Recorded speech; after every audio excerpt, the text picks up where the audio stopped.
Assalamualaikum warahmatullahi wabarakatuh. Saya Fifatun Nadifah dari kelas B3, mata kuliah metode penelitian kuantitatif. Nah, di sini saya akan menjelaskan tentang metode eksperimen. Nah, di sini sudah ada pengertian karakteristik eh, penelitian eksperimen, kemudian langkah-langkah penelitian eksperimen. Dan yang terakhir yaitu bentuk desain penelitian eksperimen. Yang pertama yaitu pengertian. Nah, di sini dipaparkan yaitu menjawab pertanyaan-pertanyaan apa yang akan terjadi jika kalau melakukan sesuatu di bawah kondisi yang dikontrol secara ketat. Nah, kemudian untuk mengetahui ada perubahan dalam kondisi yang dikontrol ketat, kita perlu melakukan treatment terlebih dahulu dalam kondisi ini. Nah, di sini penelitian eksperimental ini juga dianggap sebagai penelitian untuk menemukan efek terapi tertentu pada terapi lain dalam kondisi yang terkendali. Kemudian ada karakteristik penelitian eksperimental. Karakteristiknya ini ada beberapa macam. Yang pertama yaitu variabel-variabel penelitian dan kondisi eksperimen diatur secara tertib atau ketat.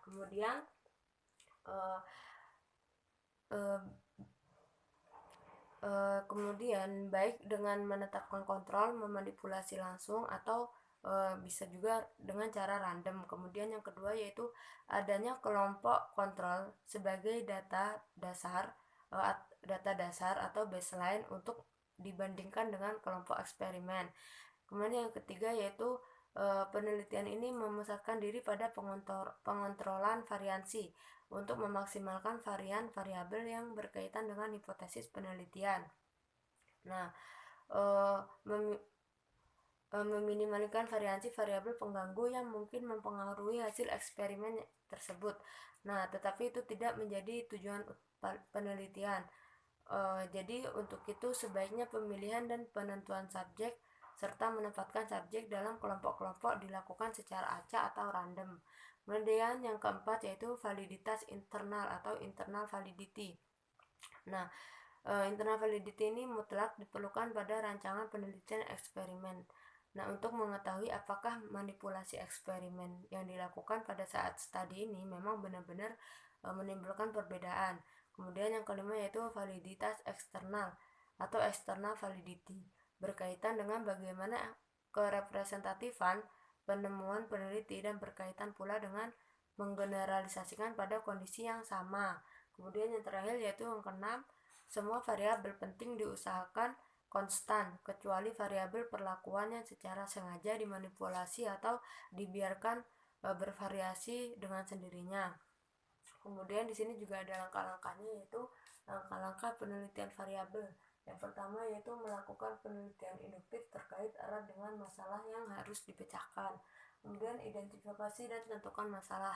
Tentukan masalahnya terlebih dahulu dan identifikasi. Kemudian melakukan penelitian literatur dan informasi terkait merumuskan hipotesis penelitian, menentukan variabel dan mengembangkan definisi operasional dan definisi terminologi. Jadi melakukan penelitian ini kita harus merumuskan terlebih dahulu hipotesisnya, kemudian menentukan variabel dan mengembangkan definisi operasional dan definisi terminologinya.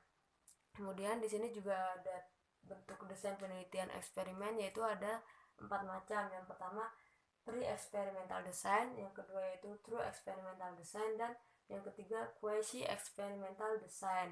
Nah, di sini juga setiap bentuk-bentuknya ini dibagi-bagi. Yang pertama yaitu di pre-experimental design ini ada 3 bagian. Yang pertama one shot case study atau studi kasus satu tembakan. Yang kedua yaitu one group pretest post-test design atau satu kelompok pretest dan post-test. Kemudian yang ketiga instate group compensation. Nah, yang di nomor 2 ini yang bentuk kedua yaitu true experimental design. True experimental design ini juga ada 3 bagian. Yang pertama yaitu post-test only control design, yang kedua yaitu pre-test post-test control group design, yang ketiga yang terakhir yaitu the Salmon for group design. Nah, yang ketiga yaitu juga ada quasi experimental design. Nah, di sini juga ada 3 bagian yaitu uh, time time sense design, non-Guevan control group design, dan counterbalance design. Nah, yang terakhir yaitu factorial design. Jadi itu tadi yang ada dalam metode eksperimental design ini, dari karakteristik, langkah-langkah, dan bentuk desain penelitian eksperimental. Nah, mungkin cukup segitu yang bisa saya sampaikan. Jika ada salah kata dalam menyampaikan materi dan ada salah kata dari saya, mohon dimaafkan. Semoga bermanfaat. Wabillahi taufiq wal hidayah. Wassalamualaikum warahmatullahi wabarakatuh.